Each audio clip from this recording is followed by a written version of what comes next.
عنوان قصتنا اليوم دكان البركة. في قرية طيبة يمتزج فيها هواء الجبل بنسمات الساحل، كان هناك دكان صغير لبيع الخبز والمعجنات والفطائر، يملكه رجل صالح يحبه الجميع لأمانته. تمنى هذا الرجل قبل وفاته أن يحافظ أبنائه عادل وكريم على هذا الدكان وعلى عهد الصدق والمحبة مع الناس. بعد رحيل الوالد تسلم الأخوان العمل معا. كان كريم الأخ الصغير يشبه والده كثيرا، يبتسم في وجه الزبائن ويزيد في وزن الخبز للفقراء، ويقول دائما: البركة في الرضا وليس في كثرة المال.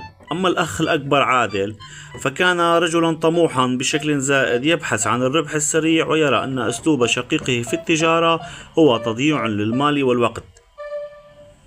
مع مرور الأشهر بدأ الخلاف يشتد بين الأخوين. قرر عادل من وراء ظهر أخيه أن يقلل من جودة الدقيق ويصغر حجم أرغفة الخبز ليوفر في التكلفة، بل وصار يرفع الأسعار بحجة غلاء المواد. وكان كريم يلاحظ تغير جودة الخبز واعتراضات الناس عليه، فيواجه أخاه قاطعا: يا أخي، هذا ليس عهد أبينا أن غش الناس يمحق البركة. لكن عادل كان يسخر منه ويقول: السوق تغير يا طيب، والناس ستشتري في النهاية لأنني الدكان الوحيد في هذا الحي.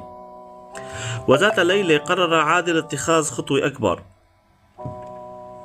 فقد اتفق مع تاجر غريب على شراء شحنة دقيق رخيصة جدا تظهر عليها علامات الرطوبة والتلف، متوقعا أن الخبز الساخن سيخفي هذه العيوب ولن يلاحظ أحد شيء.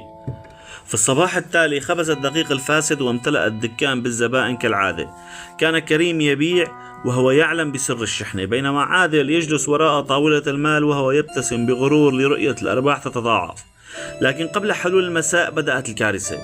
طرق باب الدكان بعنف، ودخل عدد من رجال الحي الغاضبين يحملون أرغفة الخبز التي اشتروها صباحا، وكانت رائحتها غريبة وطعمها مر، بل أن بعض الأطفال في الحي أصيبوا في تعب بمعدتهم والتهاب بالأمعاء بسببه.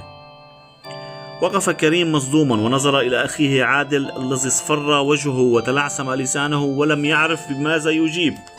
في تلك اللحظة لم يحاول كريم الهروب من المسؤولية أو لوم أخيه أمام الناس، بل تقدم نحو جيرانه ووضع يده على صدره وقال باعتذار صادق: حقكم علينا جميعا، والله ما علمنا بفساد هذه الشحنة إلا الآن، وكل خسارة أصابتكم هي دين في رقبتي، وسأغلق الدكان فورا حتى نعيد تنظيفه ونتأكد من جودة كل حبة دقيق تدخل إلينا. انصرف الناس احتراما لصدق كريم ووفائه بعهد أبيه، ولكن الدكان خسر سمعته في الأيام التالية، وتوقف الزبائن عن الشراء تماما، وتراكمت الديون على الأخوين. جلس عادل في زاوية الدكان المظلم والمقفل وهو ينظر إلى صناديق المال الفارغة والخبز المتروك. بكى نادما وقال لأخيه: لقد أردت جمع الكثير من المال، فخسرت المال وخسرت الناس، وكدت أن أضيع اسم أبينا في التراب. وضع كريم يده على كتف أخيه وقال بهدوء: يا أخي، الرزق بيد الله، والأمانة هي الكنز الحقيقي الذي يفتح الأبواب المغلقة. المال يذهب ويعود، لكن الثقة إذا ذهبت لا تعود أبدا. دعنا نبدأ من جديد بصفحة بيضاء ونية صادقة. فتح الإخوان الدكان مجددا، ولكن هذه المرة بإشراف كامل من كريم على الجود والأمانة. عاد الناس تدريجيا ليس فقط لشراء الخبز، بل لأنهم وثقوا بأن هناك رجلا صادقا يحميهم ويخاف على صحة أبنائهم. وتعلم عادل درسا لن ينساها طوال حياته: أن قناعة قليلة مع بركة الله وأمانة الناس أثمن وأبقى من قناطير الذهب التي تجمع بالخداع. ما رأيك في هذه القصة الاجتماعية؟ هل